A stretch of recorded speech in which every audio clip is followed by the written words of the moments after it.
beyond all reason, is my favorite hunter-gatherer survival simulator that I have played all year. Sure, it is a real-time strategy game. It is the spiritual successor many years later to Total Annihilation, though a game in and of itself. But let me explain.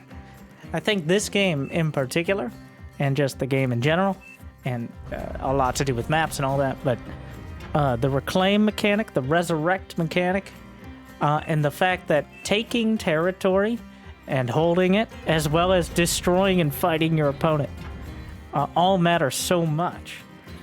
In fact, this game, more than most I've played, and I've started really playing a lot, reached to what is, I think, around the higher diamond league, ranked 28. I am the highest ranked player in this game, so I better do well and draw some extra attention. We're on Darkside.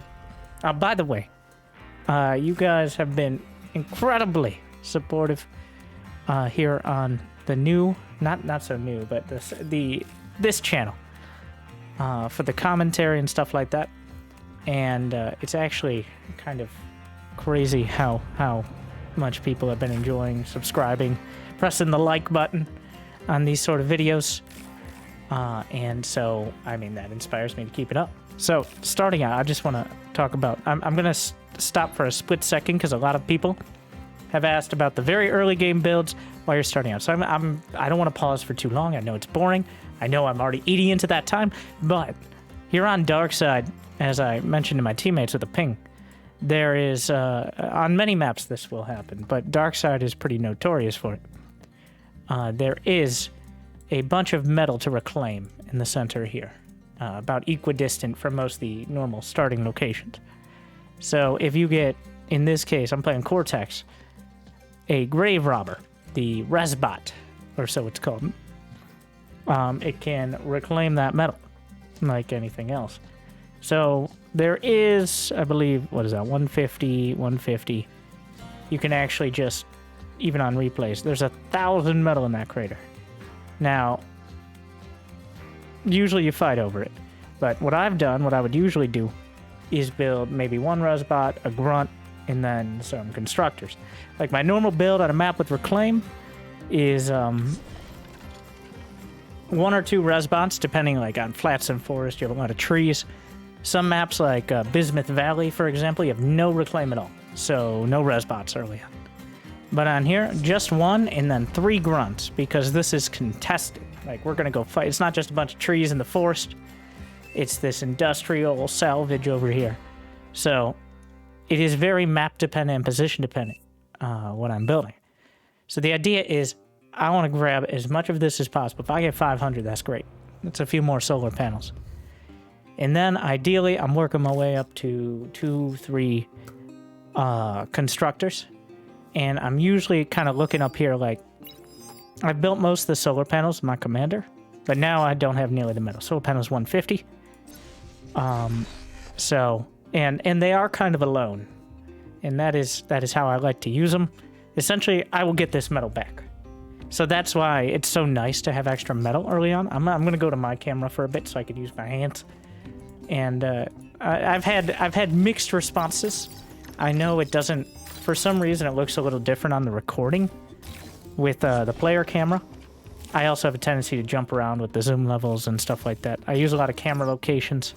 I like to set my main base camera location on grid keys. It is Control F2, which is or Control F1, F2, F3, F4. So much like SC2, well, that's what I use for SC2. And then F2. So I'll put F2 on my main, and then F3 will be on any forward production facilities, and F4 is usually just an overview of my part of the map. And then, of course, you have the map overview ability as well.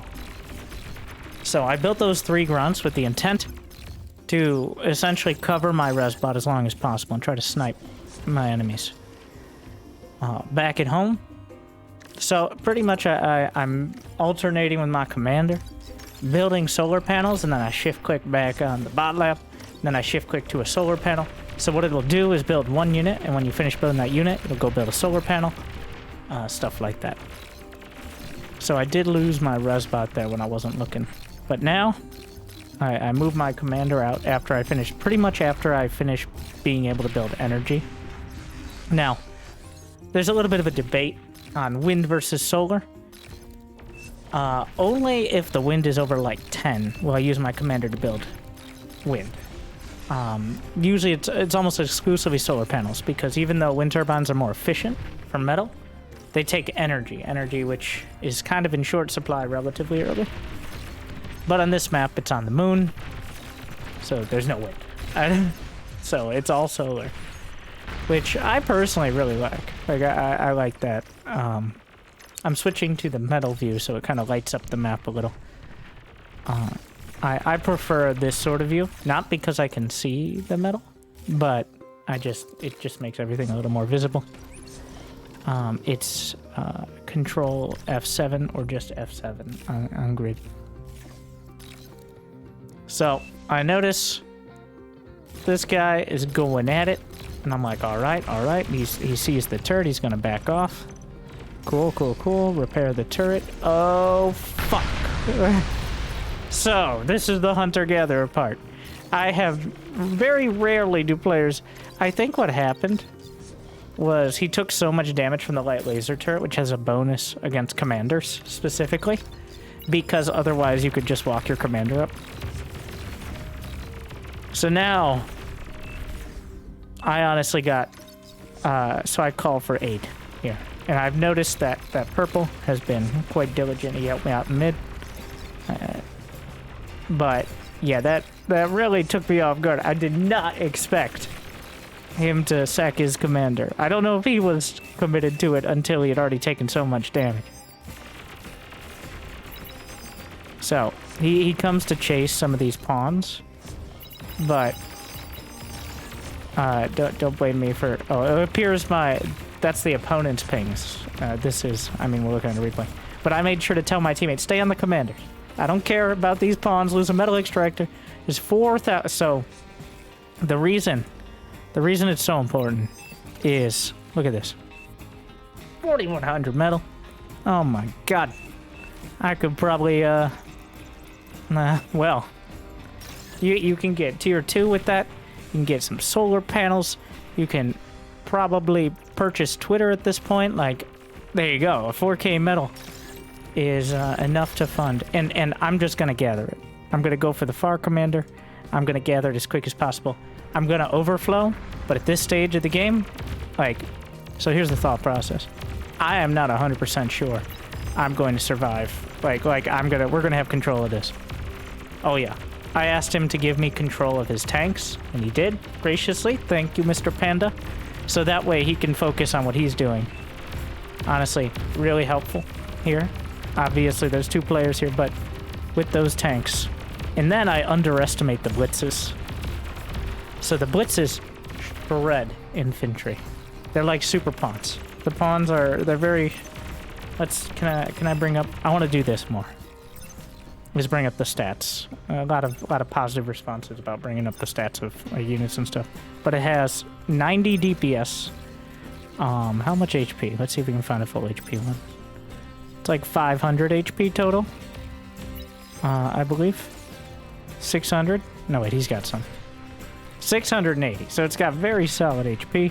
And its health goes up slightly when it ranks up, which is doing damage. And by ranking up, it's essentially like an XP bar. It's not like getting new abilities.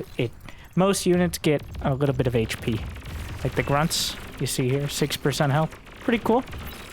Oh my god, there's a max HP count right there, 720. Anyway, so compare that to grunts, which have a max of 270. The blitzes only cost 100 metal. So this is kind of your soft counter on more open maps. I found now, I personally prefer still going Cortex, but especially if you can pick up some of those blitzes from either your teammate or just from, and now this part is the most relevant, the resurrect mechanic. So because we've kind of crushed this fight, I feel like I have space to resurrect. Now resurrect or reclaim. For me, it's partially like what units are on the ground. If it's just grunts, and I really need metal, I might just reclaim. But if it's things like blitzes, or if I have plenty of metal, then I'm gonna go for the resurrect. Because when you reclaim, you get between like 30 and 60% of the amount of metal. I think it has to do with like how much damage it took, like how much overkill there was. If things self-destruct, they don't give metal. This is relevant for, except for commanders, very key. But like you see here, 28, 65. Maybe it's always the same. Maybe it's just half all the time. No, I don't think so. Spawn 28 with 65. Maybe each unit has a different one. But yeah, sometimes, so what you can do is if you hold W, which is the, well, actually that's the key on grid, but if you hold it and then hold Alt and then drag, you can hover over a certain type of unit like the Blitz, and it will only resurrect those. Same with Reclaim. So you have the button, you hover, you have to actually hover over like a Blitz or something, and then Alt and drag, and it'll only res those, which I'll try to do sometimes, but it is a little finicky. You actually have to like look at the Rex and figure out which one's which. But anyway, at this point, with all that metal, you're not going to be surprised to see I went for tier 2 back at home. Yeah, this guy came in to try to reclaim some of that metal. I'm like, get off of my metal, bro.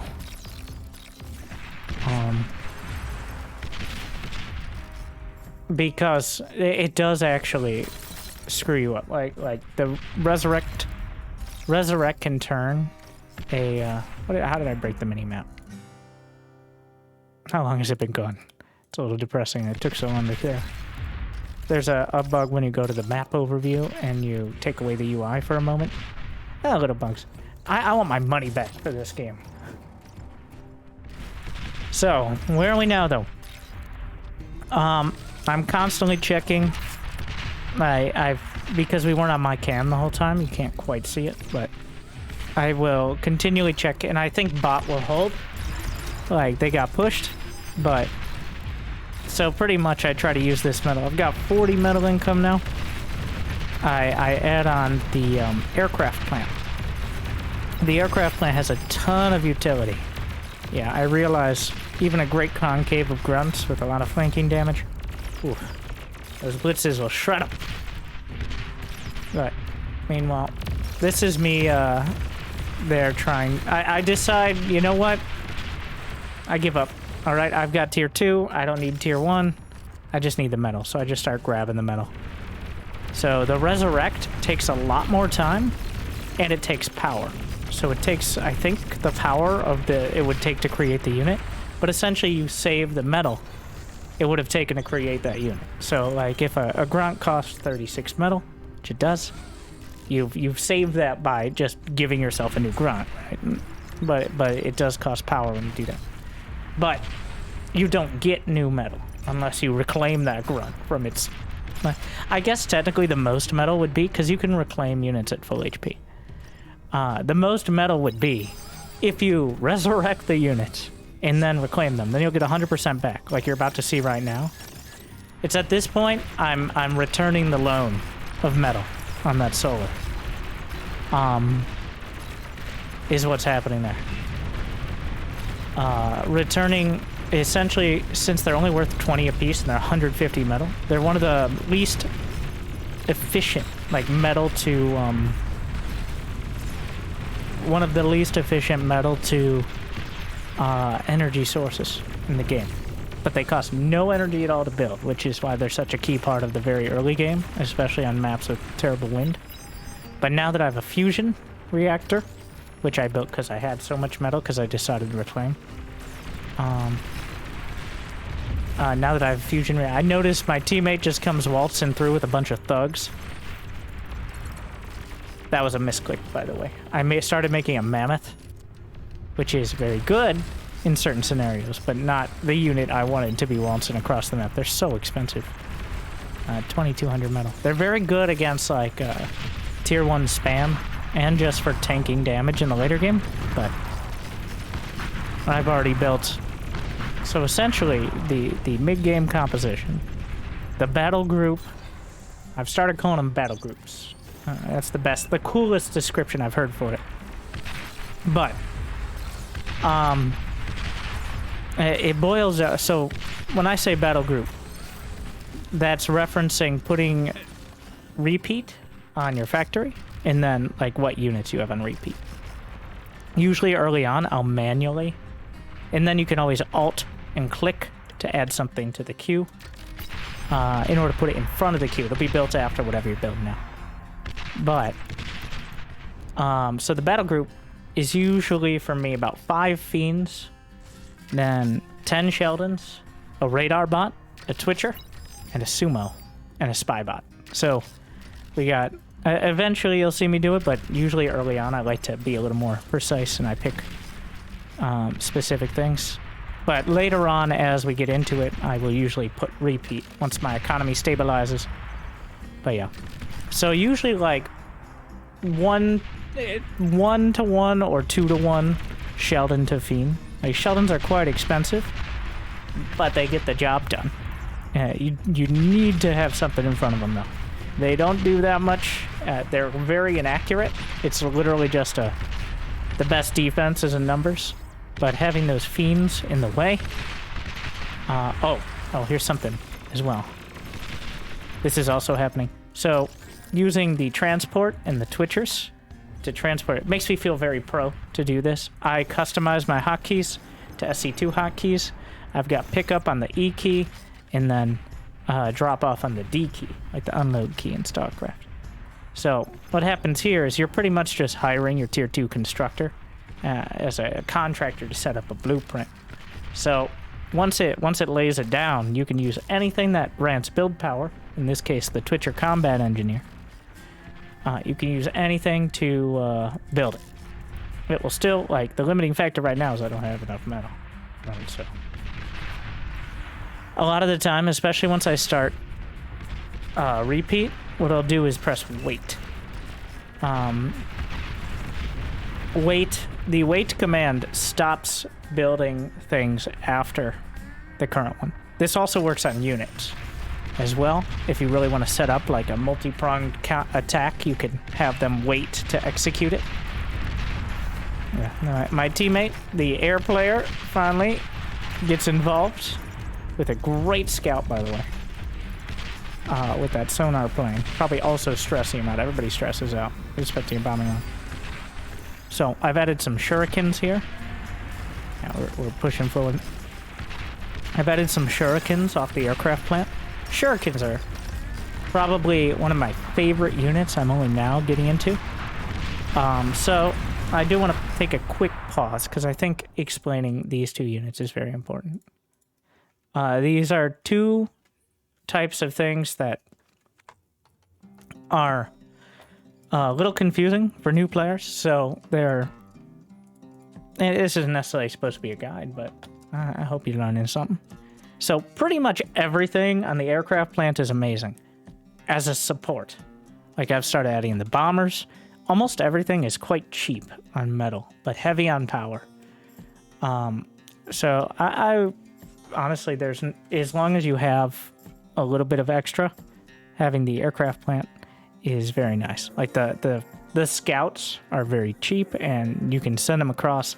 They die in 1 or 2 hits to most anti-air, but they give you a ton of vision very quickly. But the shuriken is a light paralyzer drone. It does 666 damage per second. Okay, so that's EMP damage. They do not damage anything directly, but it does EMP damage, with which when the bar reaches full, each unit, once it takes a certain level of EMP damage, is stunned for an amount of time. In this case, 7 seconds. So, it otherwise does not have any attack. Its strongest value is in stunning units, including turrets, so buildings. The only things that can't be stunned are the largest units. I actually, maybe juggernauts can be stunned, but it's going to take a while. Commanders cannot, but otherwise, pretty much all buildings can be EMP'd. Another important thing, is the Fiend. I keep pressing the wrong info key. Has a flamethrower.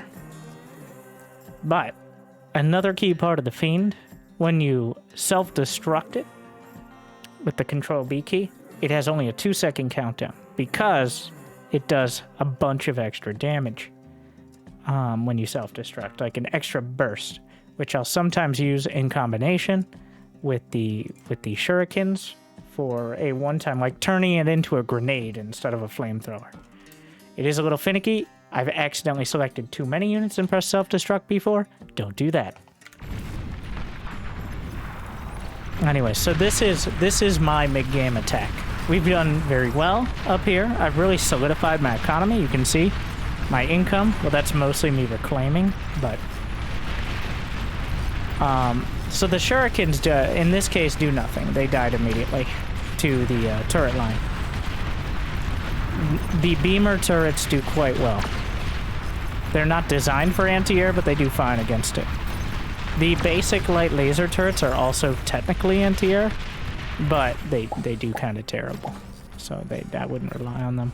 You really do need basic anti-air turrets, or at least the beamer turrets from Armada. So here, I've gotten so much metal. So I believe I paused my factory for a while. And also now I've got a whole bunch of the advanced metal extractors, which is 4 times the income. And I don't really have that much from energy converters.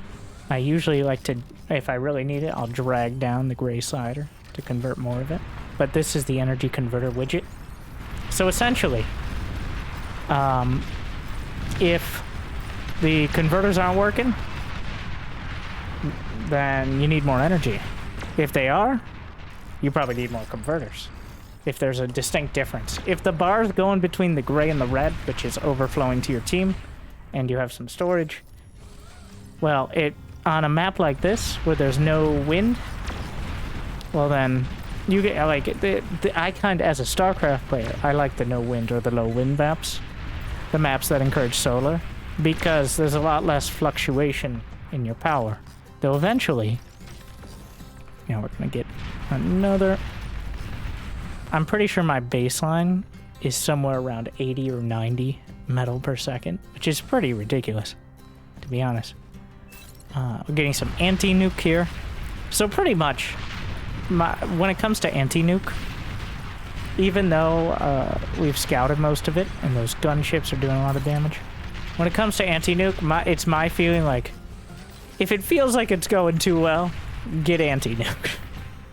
On most maps like that have a backline, like All That Glitters, or Ice Cream, it was nerfed a bit, but or Coombe Valley, or DSDR. The timing for AntiNuke is between 12 and like 14 minutes. If you've gotten a pretty solid scout with your literal scout aircraft, then maybe not as quick.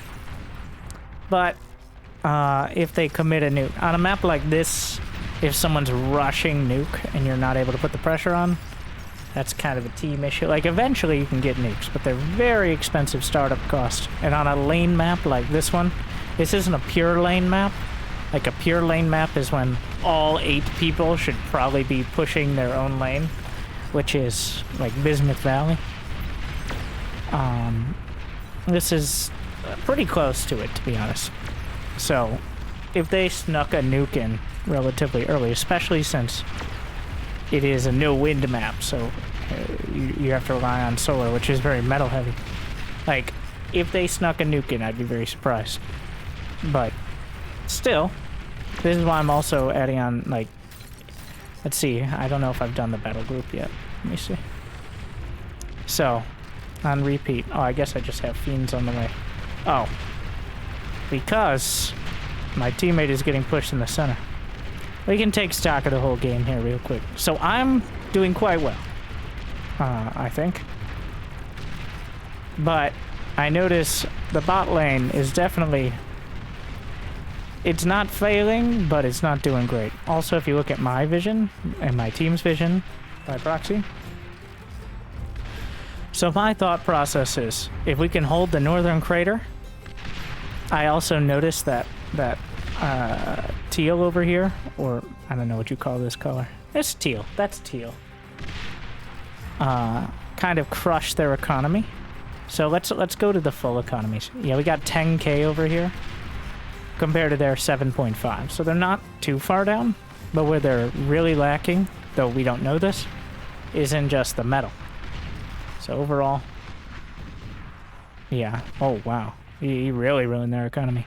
So I've essentially ignored yellow at this point, because actually going across to kill him, the physical time it takes is, like, I have the defenses. I just put up a few turrets, a few cameras to make sure that nothing sneaks by, which is sometimes more reliable than radar. And then I focus on this area here. Because if they're able to press through, like, this opens up a whole can of danger. And I believe I lose a little track of what's going on. Yeah, so here's how I set up my auto groups. For those who don't know, you can press Alt and then whatever control group you want to auto group units. And you can set it to persist between games as well, which I do use. Let's see. Is it in control? Or is it in game? Yes, auto group immediate. Oh, interesting. I've never actually tried on this one. And then, of course, there are so many different settings in the game. And you can design your own with widgets and all. Anyways, so this is partially me just taking stock of the whole situation. Also, setting some of my factories up. I think eventually, like, once you're solidly into tier 2, probably by the time you get 3K energy unlocks. 3K energy is the equivalent of advanced fusion reactor. That doesn't mean you need an advanced fusion reactor. But 3K energy per second, and all of this is per second. And 100 metal per second. A lot of that is reclaimed. Like, metal per second. Sure, you can calculate out how many metal extractors you have. So this is... So believe me, it's not as bad if you're the one controlling it. I want to talk about the zoom and my player camera for a second. You might be like, how do you even stand that? Use some self-destruct themes there. But what happens if you're the one doing it, you expect it. So I think that's part of why it's a little rougher to watch from this perspective. Is because you're not the one controlling the zoom. So you're not expecting necessarily how far it's going to zoom in or out. Whereas I'm mentally expecting to zoom in or out as I'm doing it, so it isn't nearly as jarring. But I can definitely see from just rewatching my own, even though I'm used to how I play, I can definitely see why it's a little hard to follow. I don't know, leave a comment. What do you think? It's a lot easier for me to go over the player cam, but I do really embrace. And I do see why. It's taken. I've got a little... So, it's a little stress ball thing. I like to do this. Is that weird? It's not weird. I don't even know what the brand name is. Well, maybe they'll sponsor me. It's pretty cool. I do this a lot when I'm talking. Otherwise, I actually really clench my hands a lot when I'm not either with a mouse and maybe it's because I spend all day on a computer playing RTS games and constantly with 200-something APM, even on Beyond All Reason. Anyways, so this game, I really managed to get a lot going off of that early commander defense. And now back at home, I was talking about the advanced aircraft. So, aircraft constructors in general, make it a lot easier to build. Like, they fly, right? When it comes to your bots in general, they have to, like...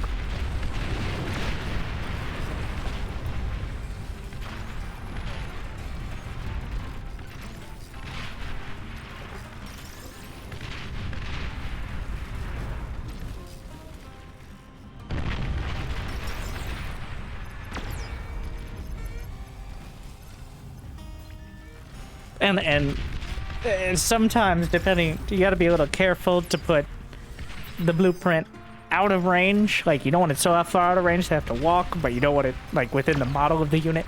They can be a little finicky. Anyways, air constructors, after you get 3k energy, after you get comfortably 100 metal per second, 100 metal per second is pushing it. This has been an amazing game. Like, it doesn't get much better for me. So what I just used was a repeated fight command on the shurikens. So that way they essentially patrol, but they don't go too far with it. Oh yeah, and I got some fiends into the back line. I like to unhotkey those units with the controlled tilde, which is key to the left of one. Back quote, apparently. I know it is the tilde key. Sad Panda is busy disconnecting. So I don't want to take his units because he's still there. So just quick note on the player list. I increased the scale of the player list to be able to see players' income and stuff. It takes up more of the screen. Give me your feedback on that as well. Honestly, I thought it'd be annoying, but it is a lot of useful info. It makes it a little easier to at a glance. I mean, you could see it before. It was just tiny little bars, though. This is nearly maxed out on the scale of it. Anyways, so he's still here. He hasn't disconnected. It's just his mom picked up the phone or something. I don't know. Like, he still has 58 FPS. So it's not like his computer's dying. It's just his internet is dying, is what that means. The total command delay, that's 65 seconds. Not milliseconds. Like, for example, mine is 233. We're playing on Europe, so make it fair for them, the Europeans. Even though, well, most of us aren't in this game. But I don't mind too much. Anyways, so I don't really want to take command of him because then if he comes back, I'm going to have to hand him back all his units. Which is really frustrating to have to do. But I take command and I immediately queue up some bull tanks. Oh yeah, I got a gantry. Like, so 5k energy and 100 metal per second, you can afford the experimental gantry, which my favorite unit and I think the best unit for it. So pretty much I'm trying to figure out what economy he had. And then he comes, of course, at this point he comes back. And I'm like, oh no, he's gonna want his units back, isn't he? So it's gonna really ruin my whole vibe here. Because he's gonna want me to, because there's no easy way to send him back. I have to manually select as much as I think is his. But I do get a few bulls out of it, which are really sick units. Okay, what the hell is this? Oh my god. I think I meant to make one anti-air bot, and my economy's incredible, and my factory's on repeat. So we have enough anti-air, especially considering I don't know if they even built any air units in this game. Oh my god. I like to always mix one in for every like 20 other units, because honestly, unless you're in like the closest possible game, then my thought process is if you, so this is me trying to select all of his stuff. Like that, and then just hand it back to him. So I think I got most of it. And I'm not too, like, I don't want to spend too much time. But it is cool you can do that, obviously. Like, take command and share. You can't see the buttons right now, but you can easily just transfer. Which I'm very excited for the 4v4 tournament coming up, well, as of this recording, this weekend. I won't be participating, but I do plan on casting many of the replays. And I'm very interested to see, because with 4v4, it's enough players, you can have like different roles for each player. But at the same time, is still small enough that individual contributions really matter. So I'm very interested. I've already seen some of the replays of players practicing. And it is very interesting to see how a bunch of the top players handle it. Alright. Oh yeah, let's talk about the Shivas. Why the Shivas? So, the Shiva Amphibious Siege Mech. Don't let its amphibiousness fool you, alright? The siege mech part is the relevant part. It's got a heavy cannon and a heavy rocket. So it essentially hits about as hard as the Tsar, I believe. Let me see if I can get a comparison. So the rocket essentially allows you to siege from afar and force them out of position. And the heavy cannon has some really sick DPS. And the thing has pretty solid HP. Max HP about 10k. So for reference, let's see, do we have any bulls out there? I don't know where they went. But for reference, oh yeah, here we got some bulls. Which have a max HP of 5k and cost not too much less metal. The Shivas are also only 1550 metal, which I say only. It's still a lot, but for me, it's only like 5 or 6 seconds of metal. So ultimately, they really kind of fulfill the role. I'd say their equivalent is the Thor in SC2, not the Thor in Beyond All Reason, which is much more like an Archon, like a super Archon, and how it works. But the Shivas, like, on their own, can get surrounded and killed, but 5 or 6 of them supporting anything, they are my go-to late game. If we were in a more protracted siege, then I would probably add some catapults, the heavy rockets. But I decided to add a Juggernaut, because I'm pretty damn sure we're winning at this point. Yeah, we've got double the energy. I'm actually going to speed it up a bit, but there's a fun moment here. So, the lowest level player on our team right now is named Georgie. Georgie asks for tier 2. To which I'm like, oh, Georgie. So it's a bit late on the tier 2 thing. But I send him tier 2. But then I'm like, but what if Georgie could do more? I loved his enthusiasm. Also, Bot is in trouble here, but it's not dead. I am reasonably confident. So it's one of those games like, I could go win, or there's always a weird kind of etiquette to it. As most of their team has already left, so. But I went to go pee and I lost my sight. I'm sorry. So my comment at the time was, if he's lying, that's a weird excuse, and if he's not lying, that's even more confusing because there's a pause button.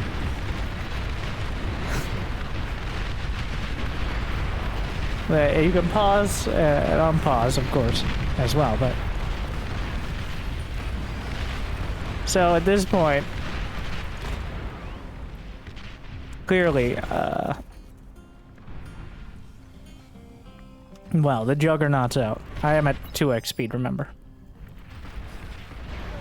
But it's time. And I've really gotten into doing this.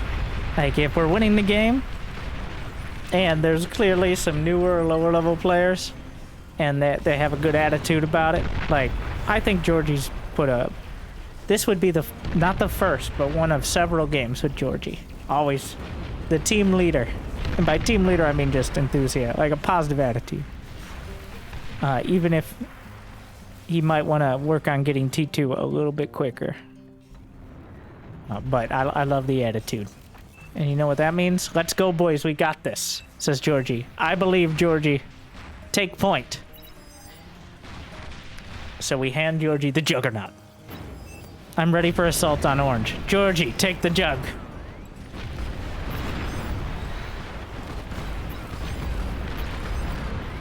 And then some pings because I doubt. Well, let's go to the. I wanna see. Oh wow, Georgie. Oh my.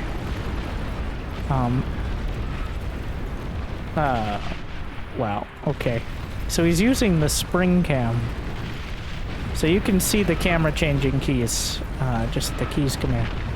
Oh wow, my brain is. It's an interesting way to handle it. I mean, I don't think it's necessarily bad. It's just kind of jarring. Let's go, boys.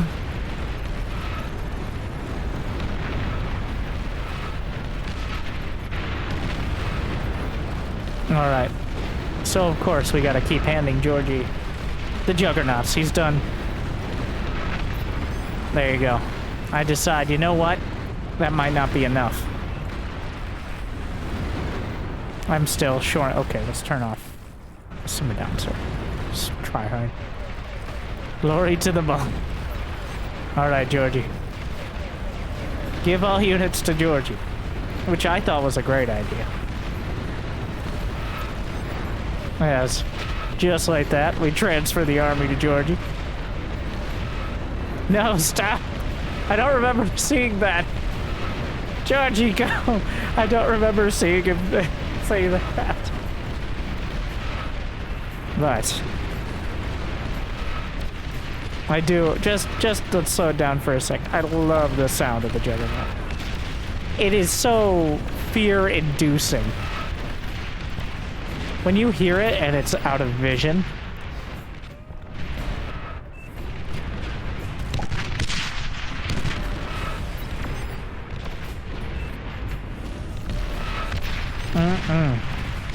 Honestly, the sound design of this game has no right to be as good as it is.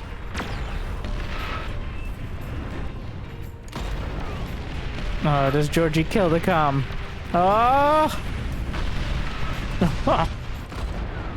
Little late on the cloak there for the D gun. Cloaked? Was he cloaked? He may not have had the energy. No, he definitely had the energy. Tank bumped into me. Anyways. So yeah, that early game coordination really made all the difference. I had a lot of fun with this game. I really like this map as well, the way it plays out. And the solar economy.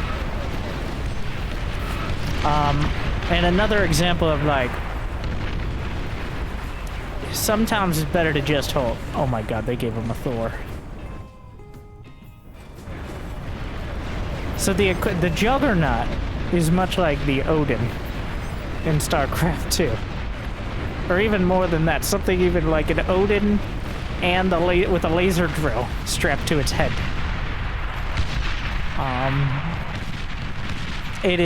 It can be amazing, but it is mostly a I win more.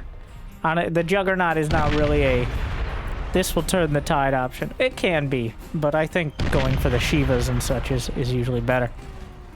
Yeah. Up to 100. So this is mouse commands a minute and keyboard commands a minute.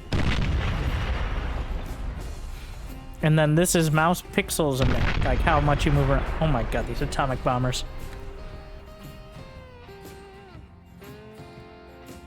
And that extra metal can really help you. Oh, there you go. It can scale pretty out of control. And I'd say, I wish there was a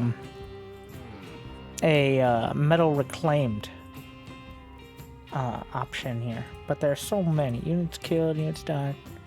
I mean, I guess you could figure out how much the metal extractors had mined during that time compared to the amount of reclaim.